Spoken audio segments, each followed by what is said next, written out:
osez vous rapprocher du feu de camp.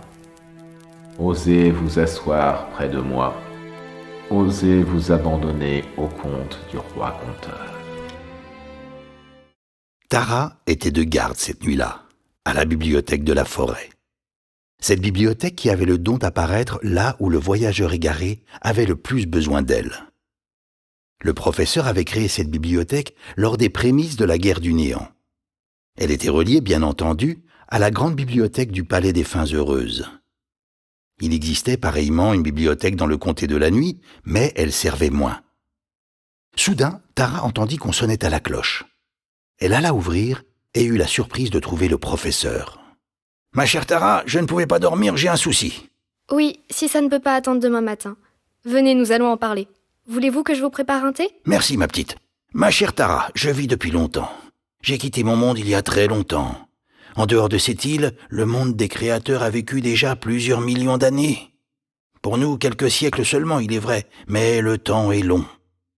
Je pense laisser la main après notre victoire sur le néant. » Pour l'instant, nous sommes toujours en guerre. Oui, mais 3 des généraux sont déjà tombés. Il ne nous en reste plus que 2 et les baladins que nous avons recrutés ont permis aux jeunes de continuer à aimer les belles histoires. Que ce soit en web-série ou en conte à lire gratuitement, nous avons ensemencé des graines qui ont laissé les rêves aux créateurs.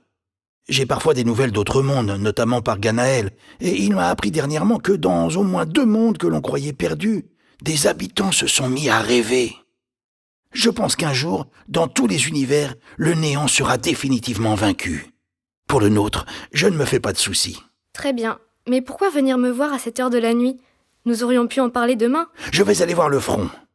Ce sera peut-être pour la dernière fois, mais avant, je ne voulais pas laisser ma bibliothèque aux mains de n'importe qui. J'ai déjà été trahi, tu le sais, par une de mes apprenties. Alors bon, je pense qu'il faut... Je voulais te proposer le poste. Mais avant, je voulais te faire passer 3 épreuves. Très bien. Je passerai les épreuves. Bien, je veux m'en retourner. On se voit donc demain matin. Le professeur est reparti pour le Palais des Fins Heureuses. Tara resta atterrée par la nouvelle et interdite, ne sachant plus quoi penser. Elle allait avoir du mal à se rendormir car des milliers d'idées lui arrivaient en tête. Le professeur avait pendant un temps, après l'échec de Big et Bang, quitté complètement le royaume des 2 comtés. Il n'était revenu qu'à la fin de la Deuxième Guerre sombre pour prendre le rôle de grand bibliothécaire et d'arbitre des conflits. Puis après la Première Guerre du Néant, comme il n'y avait plus aucun conflit entre les 2 comtés, il avait choisi ce poste de bibliothécaire des forêts où il aidait les voyageurs égarés. Il planifia les arrivées avec le troll urbain qui, au fil des temps, avait réussi à matérialiser un corps astral pour préparer les épreuves de certains créateurs. Il s'était fait comme alliés les baladins, en avait fait ses propres chevaliers, si on peut dire. Armés de carnets, de plumes et de leurs fameux badges à ailettes qui permettaient de connaître les légendes de l'ensemble du royaume des 2 comtés. Plus il y avait de légendes, plus elles étaient racontées, moins le néant pouvait revenir. Pourtant, il était revenu. Revenu d'une dimension parallèle, mais revenu quand même. Au matin, le professeur revint, réenhardi par sa nuit, alors que Tara avait encore des milliers de questions.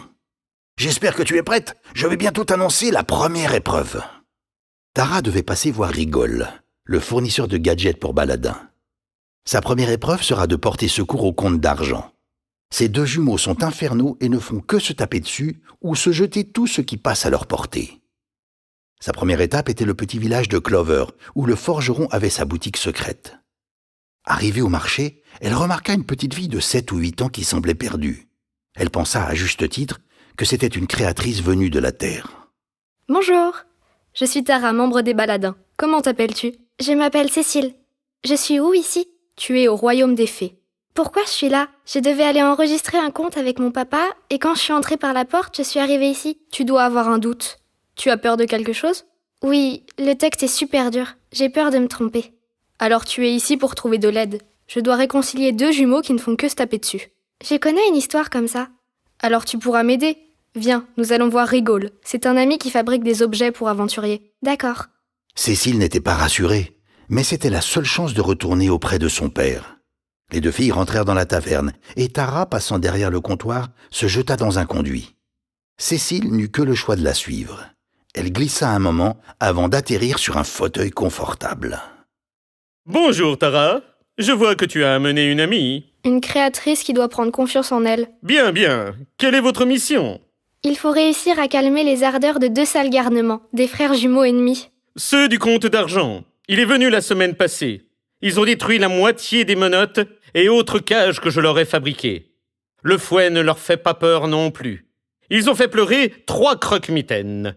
Qu'as-tu pour nous? Un jeu de cartes qui empêche de mentir, un filet de téléportation et, pour la demoiselle, une potion de courage cachée dans un joli pendentif en forme de galette.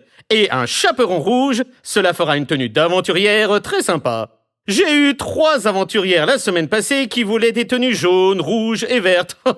Quelle idée! Nous sommes pressés, Rigole. On discutera la prochaine fois. Comme d'habitude, je vous téléporte au château d'argent. Après un claquement de doigts, Cécile et Tara se retrouvèrent devant un immense château fait en bois. Il n'est pas en argent? Non. Le comté d'argent appartient aux forestiers. Ce sont des chevaliers qui ont juré de protéger la forêt et ses créatures. Même les trolls? Il n'y a pas de trolls ici, mais des ogres, oui.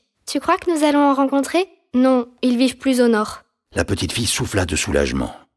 Après qu'elles se furent présentées, le garde les introduisit devant le comte et la comtesse qui étaient en train de gronder les 2 chenapans.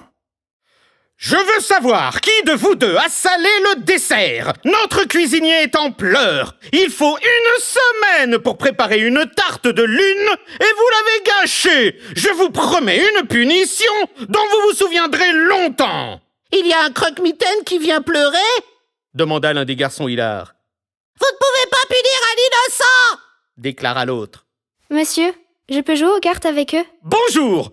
Cela ne me donnera pas le coupable. Je pense que si. Les jumeaux acceptèrent de jouer aux cartes si ils n'étaient pas dans la même équipe. La partie se passait pour le mieux à la grande surprise des parents. Comment vous appelez-vous? Aladin, répondit le premier des garçons, étonné par sa réponse. Jafar, répondit l'autre. Un peu plus tard dans la partie, Et quel âge avez-vous? 8 ans, répondirent les 2 garçons en chœur. les 2 frères se regardèrent commençant à se méfier des 2 filles. Mais il était trop tard. C'est finalement Tara qui posa la question piège. Aladin, c'est Jafar qui a salé le gâteau? Non, c'est moi. Chenapan, je vais te punir. Tu vas voir la fessée que tu vas prendre. Il faudra encore m'attraper.